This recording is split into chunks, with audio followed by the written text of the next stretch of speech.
ele começa, né, quando eu falei assim, Murilo, eu já apresentei esses slides para um outro pessoal, né? Tem um pessoal que quer saber da sua vida da escola, né? E aí ele veio com um texto, né? Com o texto da escola, né? De toda a experiência na visão dele de todo esse processo, né? Então ele intitulou, né, A Vida de um Fernando Qualquer na Escola, né? A Vida de um Fernando Qualquer na Escola. Então é a sua vida. Esse rapazinho bonito aí é o seu Fernando. Se quiser passar para o próximo. Muito lindo mesmo, Fernando. Obrigada, Karina. Vamos lá. Então, quando a gente montou esses slides, ele montou todo ele junto comigo, né? Eu fiz a pergunta para ele, né? Porque eu gostaria de sair para as pessoas entenderem, porque muitas vezes as pessoas do Instagram elas perguntam, mas por que Murilo? Quem é o Murilo? Quem é o Fernando, né? São a mesma pessoa, né? O Murilo é o Murilo nosso, né? O real, aquele caso, e o Fernando é o seu personagem. Então, a pergunta que ele respondeu assim, ó: eu sou o Murilo, dominante de meu pensamento, preso à limitação de minha fala e escrita. Então, ele fala que isso limita ele ainda. E há um certo sofrimento dele. Tenho 14 anos, sou autor de livros e tenho muito a falar sobre o universo autista. É uma coisa que é muito importante, né? E eu tenho batido muito nessa tecla por causa do meu filho, é que a gente tem que dar ouvido aos autistas.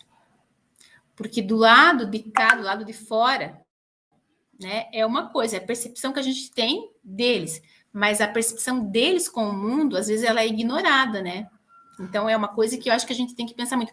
Porque esses autistas que foram diagnosticados pequenininhos, eles estão crescendo.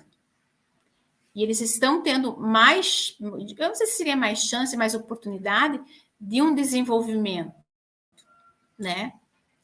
Por conta de terapia, por conta de acesso, por conta de informação. Então, eles estão chegando.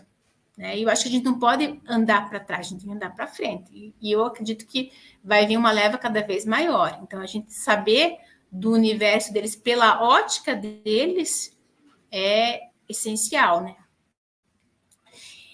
E aí, ó, ele diz que ele é um pensador e escritor, ele é ciclista, né? O Murilo, por isso que o Instagram dele é Murilo Ciclisterra, né?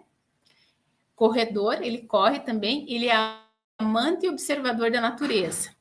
Ele é autista de nível de suporte 3, segundo o Murilo, né? Porque para mim, por isso que eu coloquei entre parênteses ali, né? Isso aí fui eu que coloquei, né? Porque nós discordamos, eu e ele. Tem uma discórdia. Pode passar para o próximo. Aí ele me respondeu, né? E quem que é o Fernando, né? Então, o Fernando é o meu personagem, né? É o que ele coloca, especialmente criado para representar todos os tipos de personalidade. Eu tenho infinitos Fernandos. Meu Fernando Murilo é meu verdadeiro eu. Apenas descubra o seu Fernando. Então, ele sempre faz você pensar, né? Quem é o seu Fernando, né? Qual Fernando você se enquadra, né? Então, ele se coloca assim, esses são termos que aparecem nos textos dele. Fernando corajoso, Fernando falhado, Fernando poderoso, Fernando autista, Fernando verdadeiro e o Fernando pertencente. A palavra verdadeiro, verdadeiramente, e pertencente, pertencimento, são as palavras que eu acho que ele mais utiliza em seus textos. Tá? Pode passar.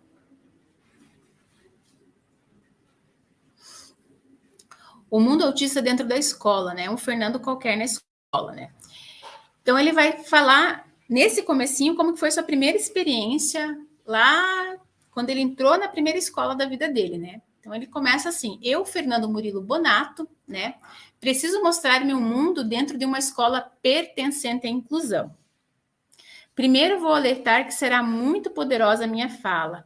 Eu não vou poupar ninguém. O mundo precisa saber de meu pertencimento à escola regular. É época de algumas mudanças, é época de reflexão. Meu primeiro momento que me lembro de ir em uma escola é de vida perdida de um menino que não parava quieto. Vivia correndo, de verdade, era o menino Fernando. Esse Fernando era um menino foguete. Ele não falava, não apresentava nenhuma verdadeira falha de entendimento, mas não conseguia realizar suas atividades, porque ficar sentado era muito problema. Perdia o refinamento de sua coordenação porque não sentava. Obrigado por de verdade terem tido paciência comigo. Meu pertencimento à primeira escola foi muito problemático para mim. Era o problema de falta de preparo. O que fazer com um menino que não fala? Tem pouca concentração, vive outra realidade? De verdade, eu também era uma vítima. Então, aí vai a minha questão, né? Muitas vezes o professor fala, eu não sei o que fazer. Às vezes nós, como professores, eu falo que nós, porque eu também sou professora, nós ficamos no papel, nós somos a vítima, nós não sabemos o que fazer e nós não temos domínio da situação. Mas a gente esquece de olhar o outro lado. Eles são tão vítimas quanto, talvez eles sejam as maiores vítimas de toda essa situação de falta de preparo. E aí eu vou além como mãe. Quando eu tive o Murilo, me pergunto se eu estava preparada para tudo isso que viria. Jamais. A gente se capacita, a gente vai atrás, né? Então, às vezes, a gente fica numa comodidade muito grande, né? Eu acho que é uma visão muito cômoda, né? Ah, eu não quero, eu não vou pôr na minha escola, eu não quero porque eu tenho medo desse enfrentamento, né? Eu tenho medo. As pessoas tinham medo do Murilo, tinham medo de muitas atitudes do Murilo, mais medo de uma pessoa como o Murilo do que um aluno problema que não tivesse um laudo, né?